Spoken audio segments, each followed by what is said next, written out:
Hello students, welcome to online classes of Shemstar Global School. This is Nabila Fatima. Today in this video, I am going to start a new chapter from history, that is the expansion of British power in India. So let's get started. Our first topic under this chapter is mercantilism in India. It is a system where a country generates wealth through trade. So, mercantilism is a system where a country generates wealth through trade with the other countries. In mercantilism, export should be more than import. Mercantilism was the main economic system of trade between 16th to 18th century. Portuguese wanted to trade with India. The Portuguese are the people of Portugal.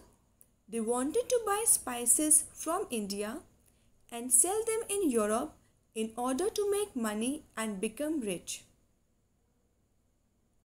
The Portuguese, led by their captain Vasco da Gama, landed in Calicut in 1498. The Portuguese came to India and took the permission from the local ruler of Malabar to do trade with India.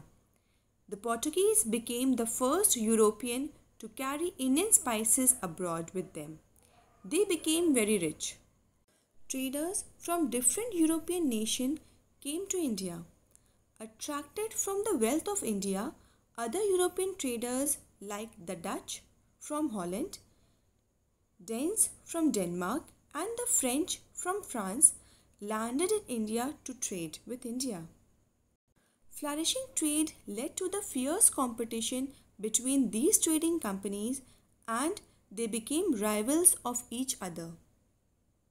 The two important European trading companies were: first is the English East India Company and the French East India Company. Now let's study about the English East India Company. It was formed in 1598. The English East India Company was founded by some English merchants in 1598 who wanted to trade in the West. In 1600, Queen Elizabeth granted a royal charter to EEIC, that is the English East India Company. In 1698, the EEIC received a royal charter from Queen Elizabeth I to do trade with the Eastern world. It gave the EEIC monopoly over trade for the period of 15 years. So, the charter gave the EEIC monopoly over trade of 15 years. A royal charter clearly meant that no other trading group in England could now compete with East India Company. The company will be sole trader to do business with India. The company now had a right to undertake voyages to new and unknown markets from where it could buy goods at cheaper prices and sell them back in Europe at higher prices. The Mughal Emperor Jahangir gave permission to EEIC to set a factory.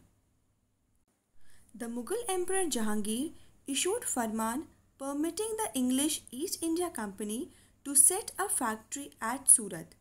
In 1612, the English East India Company established its first factory in Surat after receiving Farman from Jahangir.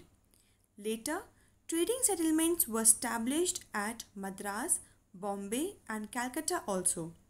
Trade yielded enormous profit to the company. They also took advantage of the unstable political condition of India and began to interfere in the internal affairs of India, and gradually they became the master of this country. The French East India Company. French are the people of France. French arrived in India in 1664. Following British, French came to India in 1664. The FEIC was largely dependent on government finances and was therefore subject to strict government control. They established their first factory in Chandanagar and Pondicherry. The French factories were established at Chandanagar and Pondicherry. The French also established their presence in some other territories on the eastern and western coast of India, including Karaikal and Yanam. Dutch and Danish East India Companies were also established in India, but they did not have any significant political power and remained confined to the role of merchants. So, this was the introduction of the English East India Company and the French East India Company. In the next video, we will study the further topics of this chapter. Till then, please see the video carefully, and if you have any problem, then please ask from me by putting your questions in the comment section.